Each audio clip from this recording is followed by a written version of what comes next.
নতুন ভিডিও নিয়ে চলে এসেছি। আজকে বানাবো রোজ কেক বা ফুল পিঠে। সুজি দিলাম প্রথম। আমি 250 সুজি নিয়েছি। এবার চিনি দেব।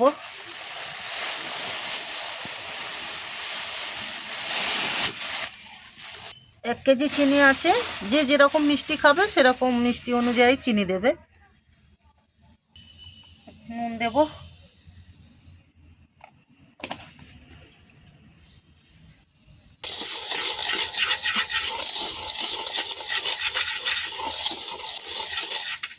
এবার আমি এখানে 10টা ডিম নিয়েছি, 10টা ডিম দেব।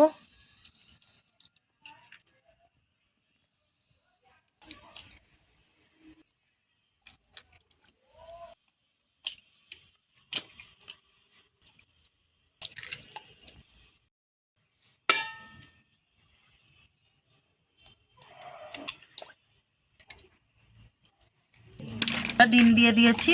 এবার ভালো করে ফাটিয়ে নেব।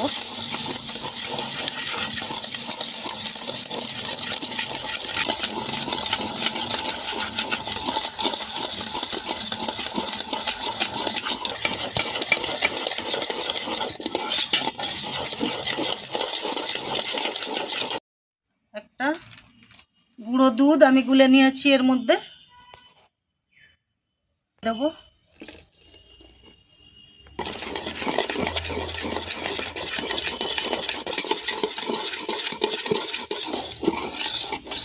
চিনিটা ভালো করে গলিয়ে নিয়েছি।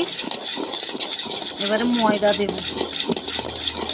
এখানে 2টো নারকেলের দুধ বের করা আছে, গরম জলে নারকেল কুড়ে ভিজিয়ে রেখেছিলাম। এবার ওইটা ভালো করে চটকিয়ে দুধ বের করে নিয়েছি। 2টো নারকেলের দুধ হয়েছে এই। এবার ওটা দেব, করে দেব। প্রথম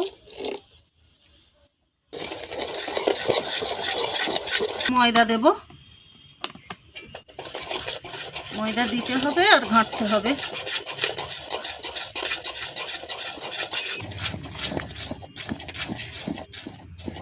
আর একটু দুধ, 1 কেজি ময়দা, 1 কেজি চিনি, নারকেলের দুধ আমি আর একটু দিয়েছি। ময়দাটা ফাটবো ভালো করে।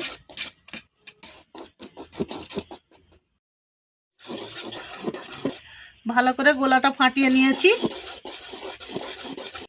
একটু ঘি দেব।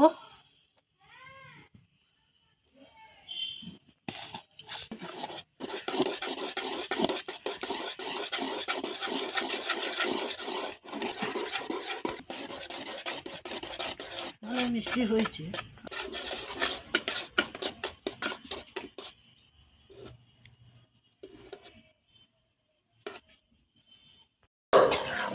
এরকম করে ফাটিয়েছি। ফাটানো হয়ে গেছে। এবারে কড়াই তেল দেব। আমি এরকম 2টো ছাঁচ নিয়ে নিয়েছি। আরও ডিজাইনের ছাঁচ পাওয়া যায়। যদি মনে করেন ডিজাইন বানাবো তাহলে ডিজাইনের ছাঁচ পাওয়া যায়। এবার কড়াই তেল দিয়ে দেব। এখানে কড়াই তেল দিয়ে দিয়েছি। এই ছাঁচ গরম হচ্ছে।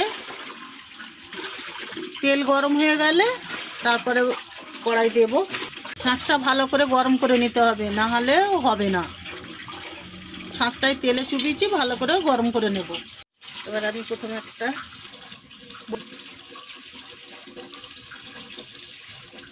এইরকম হয়েছে, এই ছেড়ে গেল। আবার এটা গরম হয়ে গেছে, এটাতে দেব। বেশি চুবালে তাহলে সেঁটে যাবে। এটা এখন গরম হয়।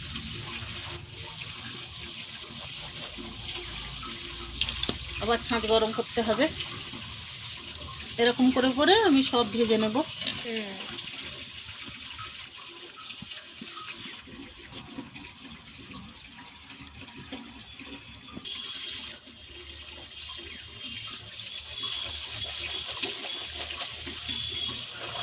ছাঁচটা ভালো করে গরম করে নিলে তাড়াতাড়ি ছেড়ে যাবে সুন্দরভাবে। এই একটা হয়ে গেছে, তুলে নেব।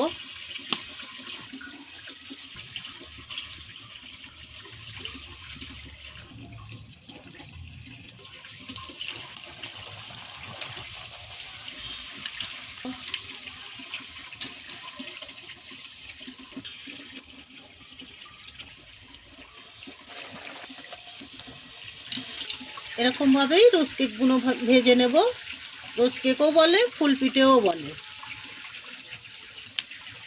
ঝুড়িতে প্রথম তেলটা ঝারিয়ে নেব, নিয়ে ঠান্ডা করে তবে ডাব্বায় ঢোকাবো, তাহলে নরম হয়ে যাবে।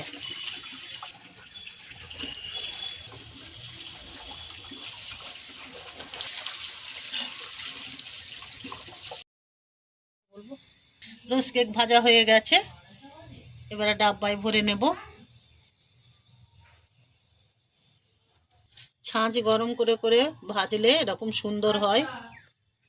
লেগে থাকে, যদি ভালো লেগে থাকে লাইক কমেন্ট শেয়ার করে দেবেন। নতুন নতুন ভিডিও পাওয়ার জন্য চ্যানেলটিকে সাবস্ক্রাইব করে দেবেন।